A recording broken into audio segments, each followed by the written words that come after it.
तत्कालीन 2014 साली तत्कालीन मुख्यमंत्री आणि आताचे मुख्यमंत्री आदरणीय देवेंद्र फडणवीस साहेब यांनी ही मुख्यमंत्री सहायता निधी, वैद्यकीय सहायता निधी सुरू केली. बरोबर. आणि त्यानंतर खरं जे गरजू आणि गरीब रुग्ण असतात त्यांना या सहायता निधीचा लाभ मिळाला पाहिजे, त्यानुसार त्या ठिकाणी काम सुरू झालं. आणि आत्तापर्यंत त्या वैद्यकीय सहायता निधीमधनं हजारो कोटी या ठिकाणी रुग्णांना देण्यात आलेले आहेत. खरं तर मुख्यमंत्री वैद्यकीय सहायता निधीच्या मार्फत 20 प्रकारचे आजार या ठिकाणी कव्हर आहेत, ज्यामध्ये ट्रान्सप्लांट सर्व प्रकारचे असतील, मग ते विविध ऑर्गन ट्रान्सप्लांट जे आपण अवयव प्रत्यारोपण असतं किंवा बोन मॅरो ट्रान्सप्लांट याच्यासाठी 2 लाख रुपये या ठिकाणी दिले जातात. अपघात आणि कॅन्सरसाठी किंवा लहान मुलांच्या शस्त्रक्रियेसाठी 1 लाखापर्यंत या ठिकाणी मदत केली जाते. आणि काही जळीत असतील किंवा काही इलेक्ट्रिक शॉक नसतील अशा प्रकारचे जे आजार असतात त्यांना 50,000पर्यंत या ठिकाणी मदत केली जाते. डायलिसिस आणि केमोथेरपी किंवा रेडिओथेरपी असेल याला सुद्धा 50,000 रुपयाची मदत या मुख्यमंत्री सहायता निधीमध्ये केली जाते. ओके.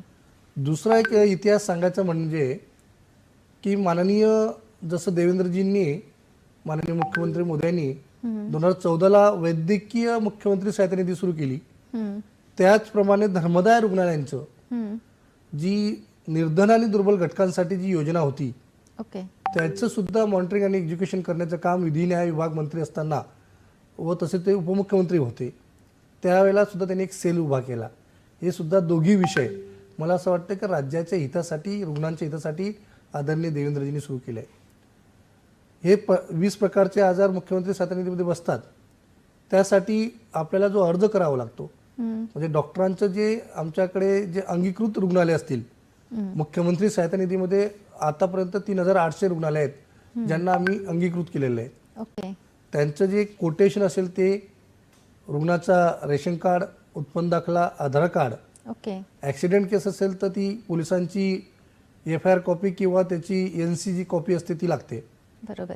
किंवा प्रत्यारोपणासाठी ती ज्या कमिटी असते शासकीय कमिटी त्याची परमिशन लागते. अशा प्रकारचे डॉक्युमेंट तुम्ही AAO.maharashtra-mh@gov.in वर मेल करू शकतात किंवा डायरेक्ट मुख्यमंत्री सहायता निधीमध्ये आता तुम्ही या 7व्या माळ्यावर त्या ठिकाणी अर्ज देतात. नक्कीच. त्यानंतर त्या रुग्णाची सर्व पडताळणी होते आणि त्यानुसार त्याला डायरेक्ट पैसे रुग्णालयामध्ये या ठिकाणी पाठवले जातात. अशा प्रकारे आपण त्या ठिकाणी या रुग्णांचं अर्ज घेणे आणि विविध आजाराचं आणि रुग्णालयाचं या ठिकाणी माहिती देत असतो. बरोबर.